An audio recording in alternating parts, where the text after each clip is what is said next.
To my channel. આજની આપણી recipe એટલે કે હેલ્ધી અને ટેસ્ટી રેસીપી છે, એટલે કે બીટરૂટ પનીર પરાઠા બનાવવાના છે.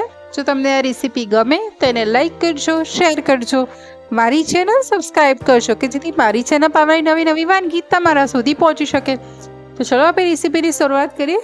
ફર્સ્ટ ઓફ ઓલ બીટ લીધા છે, એક બીટ બે પીલ કરી એના ટુકડા કરી લીધા છે. હવે એક મરચું અને 3-4 કરી લસણની લીધી છે. થોડું 1 ગ્લાસ જેટલું પાણી લઈ અને એને ગ્રાઇન્ડ કરીને પ્યુરી રેડી કરી લઈએ. આ રીતની પ્યુરી રેડી થઈ જાય એટલે એને સ્ટ્રેન કરી લઈએ કે જેથી એના કોઈ ચંક્સ રહી ના જાય, એટલે આપણે ડાયરેક્ટ નથી લેવાની.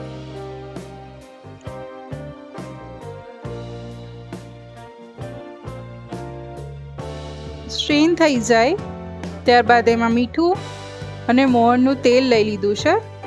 હવે 1 બાઉલ ઘઉંનો લોટ લેવાનો છે અને 3-4 ચમચી બેસન લેવાનું છે. હવે આપણે સોફ્ટ ડો પ્રિપેર કરી લઈએ.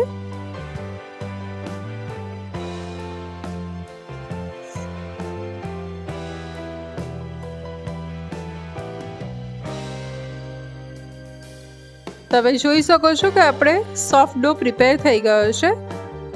હવે એને 1 ચમચી તેલ લઈ કેળવી લઈએ અને એને 5 મિનિટ રેસ્ટ આપી લઈએ.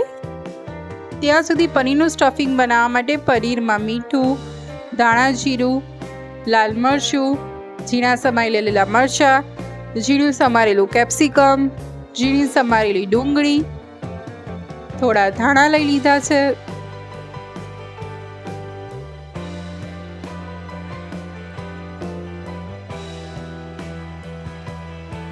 હવે બધાને સરસ મિક્સ કરી લઈએ.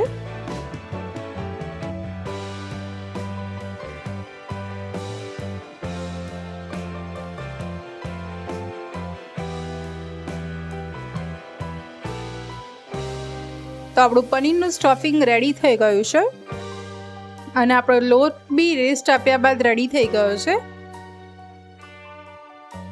હવે આપણે આ લોટમાં પનીરનો મસાલો સ્ટફ કરી પરાઠા રોલ કરી લઈએ.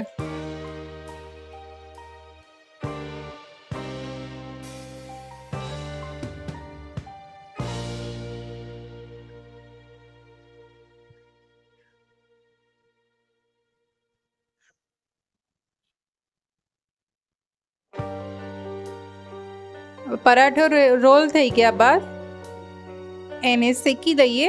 જો તમે આ પરાઠાને ડાયટમાં ઇન્ક્લુડ કરતા હોય તો તમે પરાઠાને ઘીમાં શેકી શકો છો. હું અત્યારે તેલ અપ્લાય કરી રહી છું.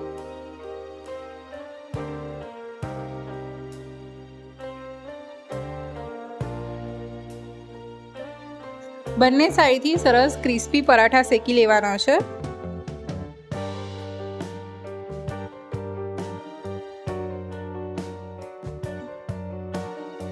તો આપણો બીટરૂટ પનીર પરાઠા શેકાઈને રેડી થઈ ગયો છે.